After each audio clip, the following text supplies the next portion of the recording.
Você sabia que o seu desempenho em concursos públicos está diretamente ligado ao número de questões que você resolve? No site Questão, você pode praticar escolhendo a banca, a disciplina e os estilos das questões para seu concurso, além de responder a inúmeros simulados. Acesse, crie sua conta gratuitamente e venha fazer parte dos aprovados praticando aqui. www.questão.com.br. Mas atenção, eu vou soletrar o Questão para você. QSTAO. Momento Fala Concurseiro. Alô, concurseiro. Meu nome é Mariano Josivan, da cidade de Mossoró, estado Rio Grande do Norte. Gostaria de saber como estudar português para concurso. Alô, Mariano, aqui é a professora Janaína Arruda, de língua portuguesa, aqui do Alfacom. E respondendo a sua pergunta, começar a estudar português, o ideal é que você comece a estudar ali pela morfologia. Começando por onde? Pelas classes das palavras, exatamente. O que é o substantivo, o que é o artigo, o que é o advérbio, e por aí vai. A partir daí, você vai ter um pouquinho mais de conhecimento para partir para outras áreas da língua portuguesa, como a sintaxe, por exemplo, tá? Então, observa aí, começa pela morfologia, que vai te ajudar bastante. Para participar é fácil. Envie sua mensagem de áudio com até 30 segundos pelo WhatsApp ou Telegram para o número 45 91 17 6927. Repita: 45 91 17 6927, dizendo seu nome, cidade, estado e sua mensagem que o Alfacom vai te ouvir.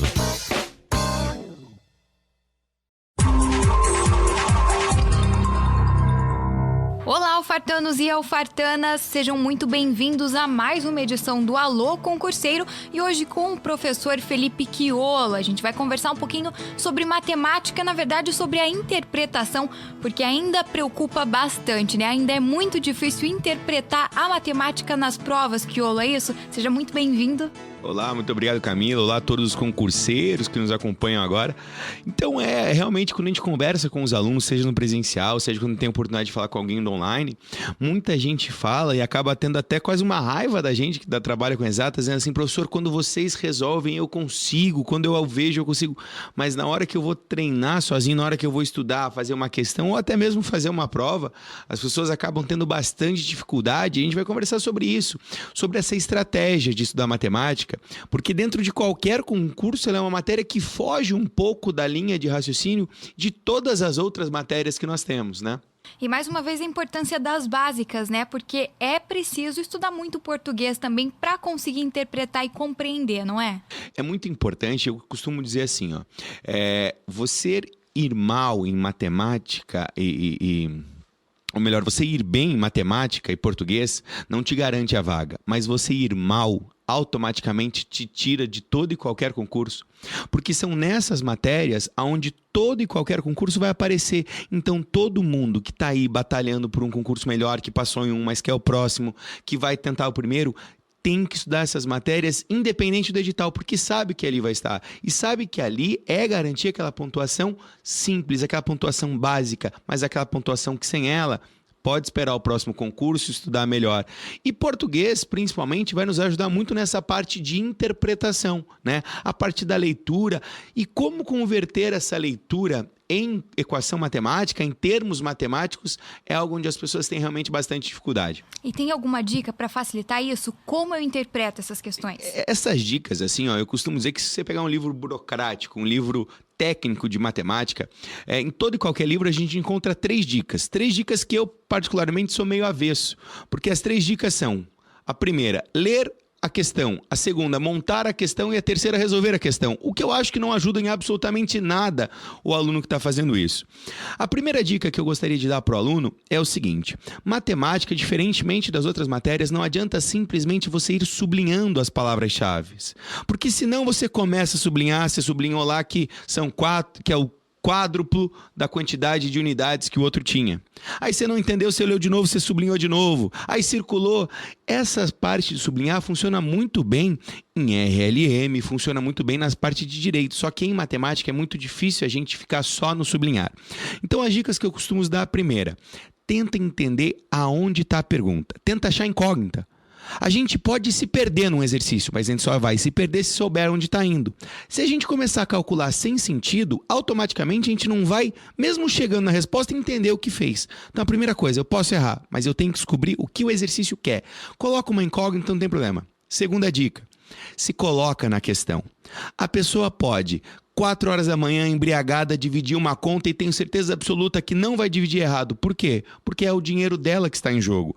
Automaticamente, quando é o seu dinheiro, você está em jogo. Gente, a questão de matemática, quer queira, quer não, é o seu dinheiro em jogo. Ela pode valer 1 ano a mais de preparação para o teu concurso desejado. Ela pode valer a tua vaga naquele concurso. Então, a dica é, se coloca na situação. Então, quando o problema falar que João tinha uma empresa, não, se coloque você na situação. Porque tenho certeza que na tua vida você nunca dividiu uma herança errado e falou, putz, eu ia ganhar 1 milhão, acabei colocando a vírgula no lugar errado, deu só R$100 para mim. Porque a gente não erra esse tipo de conta, porque faz parte da gente. Então se coloca na situação. Outra dica que eu gosto de salientar é o seguinte, quando você está conversando com alguém, por exemplo, explicando um endereço, explicando para alguém o endereço e não conseguiu fazer de nenhuma maneira, a última tentativa que você fala, você não entendeu, você quer que eu desenhe? E ao desenhar tudo se torna muito mais claro. Essa é uma dica bem importante porque os alunos têm uma dificuldade de visualizar a questão. Então tenta pegar o problema e tenta escrever aquela mesma história, aquela mesma pergunta em forma de representação. Não precisa ser um desenho, não adianta levar giz de cera para a hora da prova que não vai adiantar. Mas tenta, de repente, montar uma tabela, montar um diagrama, tenta fazer uma flecha que indique que o dinheiro saiu dali e foi para outra parte, que aquele percentual, tenta fazer de repente uma coluna que traga essas informações de uma outra maneira. Afinal de contas, quem aqui nunca teve que ler um livro e quando adolescente, quando um processo de escola perguntou, será que não tem o filme? Porque a gente é muito mais visual. E matemática é isso, se a gente visualizar, a gente vai lembrar. E a última dica é, na hora da preparação, às vezes a gente chega numa resposta e não tem confiança no que a gente fez. E tão importante quanto ter a parte teórica é ter confiança. Porque senão a gente chega na resposta e ainda assim acha que está errado. Então sempre que você chegar na resposta, chegou no valor desejado e não está confiante, pegue aquele valor e refaça a questão com aquele valor. Então, por exemplo, se ele queria descobrir quantas unidades monetárias, unidades monetárias é antigo, quantos reais tinham, pegou aqueles reais, descobriu que deu R$700, refaça a questão montando R$700. Nessa verificação já teve alunos que chegou na resposta e falou, pô, isso aqui não faz sentido. Você pode não saber o certo, mas você tem que saber se o que você fez tem sentido ou não. Você já pode dizer se ele está errado. Então verifica. Lembrando só uma coisa, que essa parte de verificar a tua resposta, de validar o teu resultado, só vale na preparação. Na hora da prova não dá tempo de falar, não, vou verificar tudo de volta. Mas na preparação isso é bem importante. Qual é o melhor jeito ou o jeito certo de estudar matemática? Essa parte de estudar é bem curiosa, porque a gente escutou a vida inteira, e eu escutei também, que, por exemplo, jogar xadrez estimulava no raciocínio matemático. Ótimo. Fazer palavras cruzadas, comprar aqueles livrinhos da Coquetel e ficar fazendo, ajudaria a gente bem em matemática. Eu gostaria de fazer um desafio a qualquer um aqui. Vamos passar um mês, você jogando xadrez e eu fazendo questão de matemática, a gente faz uma prova de matemática depois. Então, gente, o melhor jeito é a prática. Você tem a teoria, mas a divisão tem que ser simples. 10% lendo teoria e 90% do seu tempo estudando matemática. E fazendo exercícios, praticando. E outra coisa, matemática, juntamente com português, são todos conteúdos que a gente viu há um tempo atrás. A grande diferença é que a gente deixou de praticar. Então, de nada adianta você falar, não, hoje eu vou estudar matemática e depois ficar 2 meses sem estudar. Pegue e faça 2 exercícios diariamente. E, se necessário, faça os mesmos exercícios. Para quê? Para a gente, de repente, ver que tinha lacunas que nós não entendíamos. Ver que a gente, na hora de ver um professor resolvendo, não entendeu completamente a questão, mas na hora de ser o autor, de ser autônomo na resolução, de ser o agente principal na resolução dos exercícios, a gente pode perceber uma ou outra falha. Então a dica é praticar exercícios. Exercícios, 90% de exercícios, 10% de teoria. E outro detalhe, é diariamente. Ah, mas eu não tenho tempo. Pegue 5 minutos e faça um exercício por dia. Se der 2, ótimo. Mas o que não adianta é fazer, não, hoje eu vou passar o final de semana estudando e depois deixar matemática para depois. Não é assim que a coisa funciona. Se fosse assim, a gente simplesmente já estudou matemática. Todos os conteúdos já estiveram na nossa cabeça um dia, certo? Então, eles estariam guardados em algum departamento da nossa cabeça. eles simplesmente precisam ser praticados. Se a gente deixar um tempo, eles voltam a adormecer e a gente volta a estaca zero.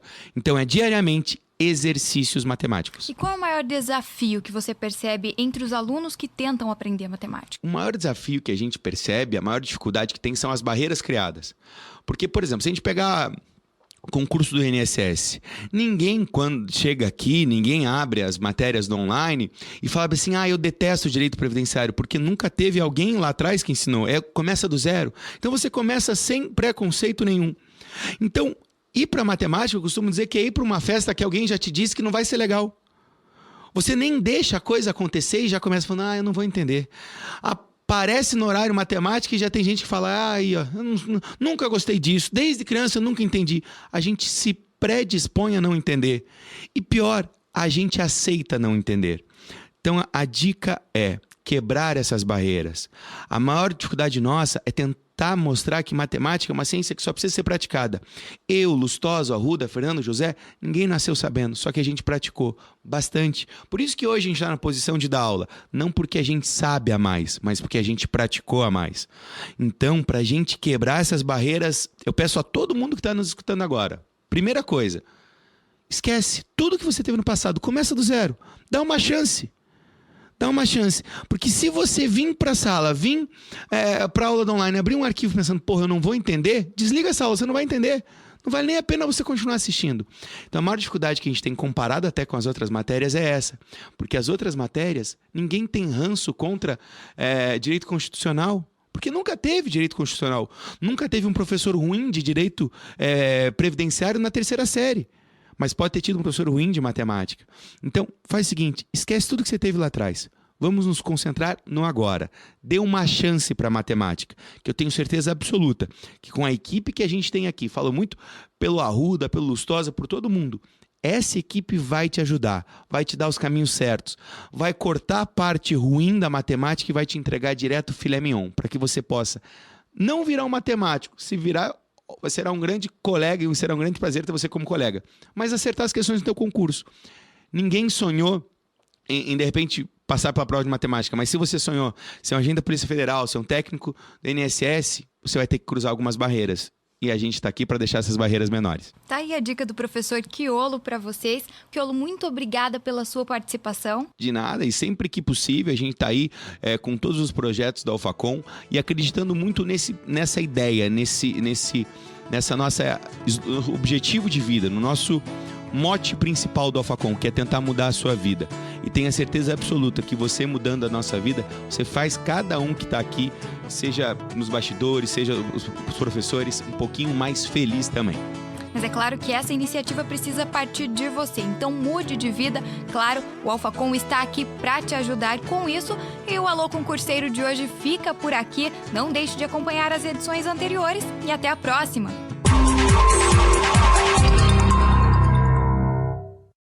Prepare-se para concurso público com quem é líder em aprovação. E o melhor, você estuda na hora que quiser e onde quiser. alfaconcursos.com.br. Garanta o seu futuro. Acesse e tenha a melhor equipe para concursos à sua disposição.